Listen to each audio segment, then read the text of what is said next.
y'all, it's Mickey Smith. How are you on this beautiful spring day? It is May 24th. Why am I telling you the date? Because I need you to understand what I'm about to share about this hair. Okay? So, this has been an experience, and I want to share what the experience has been. I put in knotless braids for the first time in my life. Actually, any kind of braids done by a professional. This was my first time. The date of installation was March 19th. Now they tell you, don't keep these bad boys in for more than 4 to 6 weeks. March 19th to May 24th. Honey, that is 9 weeks and 4 days.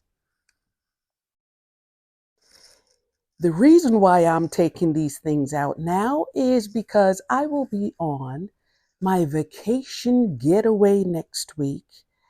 And I actually contemplated keeping these in for another week. And then I started reading because my hair's starting to look a little rough at the roots. And I wanted to understand at what stage does matting and damage start to set in.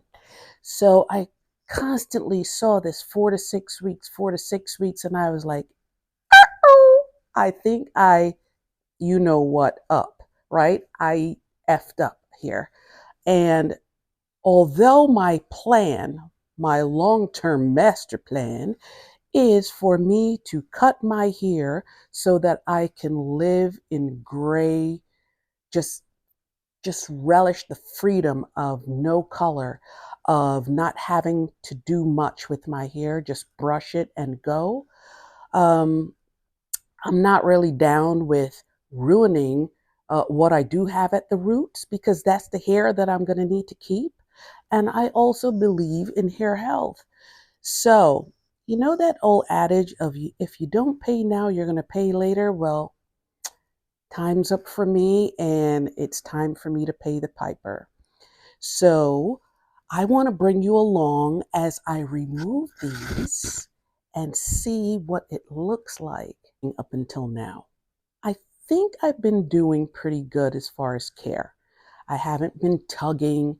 I do wear my hair up a lot because I get overheated. I'm a woman of a certain age and you know how it goes, right? There's always a lot of this. But it's been pretty much an easy lift.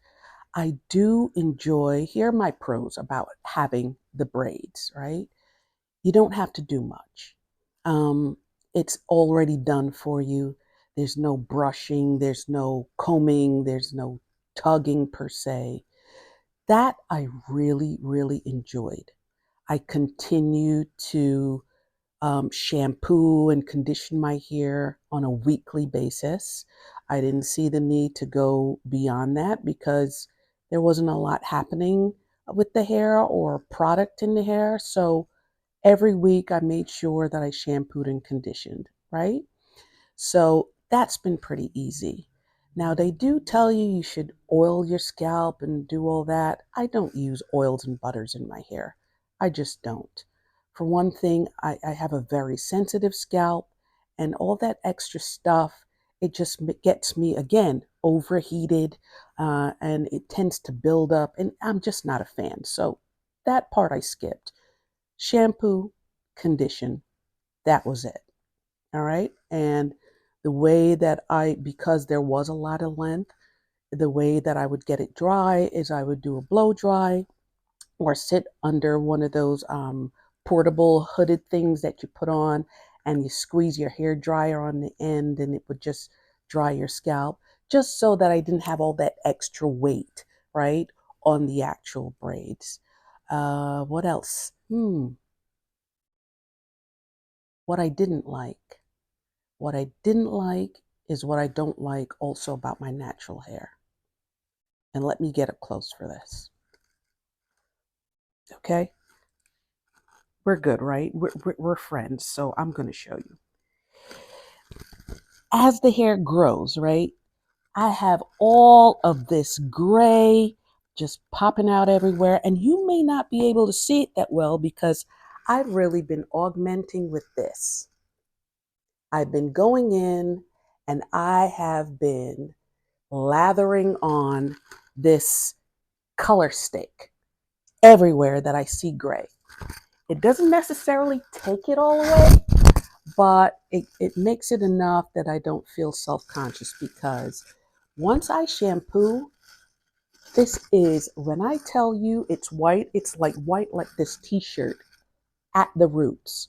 So that for me was an issue, but it's also an issue when I don't have braids in. So that I'm not looking forward to getting back to. But since my long-term master plan is to cut it off and let my gray shine through, maybe it's a good thing, because now it's really grown out. It doesn't have the hair coloring from when I highlighted my hair. So it's going in the direction that I need it to. So the other thing that they recommend, and I'm looking at my notes here, is that you take your hair down when it's time. Obviously, I didn't do that, but I'm going to do it now. As they say, it's never too late. And hopefully there's no matting and there's no damage. And hopefully the ends don't fall off as I'm taking these braids out.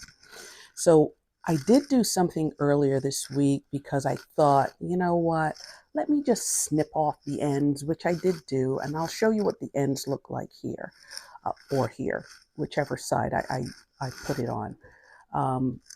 Because I thought that that would make it look neater and that I could wear it for longer. But again, once I started reading about the 4 to 6 weeks, I was like, girl, you better hop on this and hop on it quick. So that's what we're going to do today. So come along with me on the ride. All right. Okay. So I do have a little bit of length to my hair. I don't quite remember how long it is when it's straight. So I'm going to have to be careful because I'm going in. And I know I look rough, right? But you cannot get into the trenches and do what you have to do looking cute. So all of this, we're just going to have to deal with it, right? And get over it. So here we... Okay. Let me get serious because I'm not trying to mess up here. Here we go with this, okay? Let's see. Where do I think my hair stops? I'm going to say somewhere along. I'm going to just... I wish my hair was that long. Then I wouldn't need... Okay. Okay. Okay.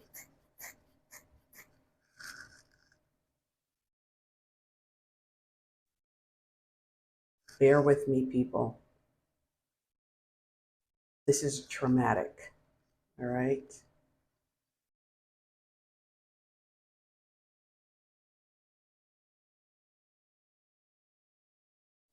And there she is. One down, 5 billion more to go. Okay. I'll be back. Okay, I didn't cut too much. I was, or maybe, oh, uh-oh. Uh-oh. Maybe, oh no, the back.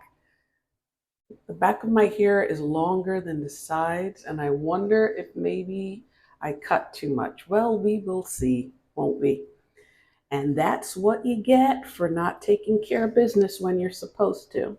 So I will be back and we'll see how we do, okay?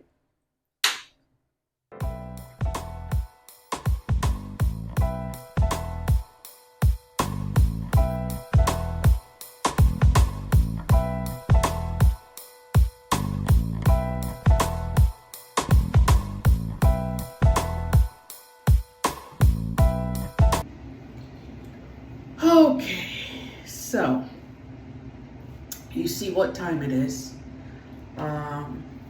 it took more time for me to take the braids out than it took for them to put the braids in, which says a lot. So, what's the condition of my hair? It's rough. It's extremely dry. Sorry for all the ums and all that. The top is very thin.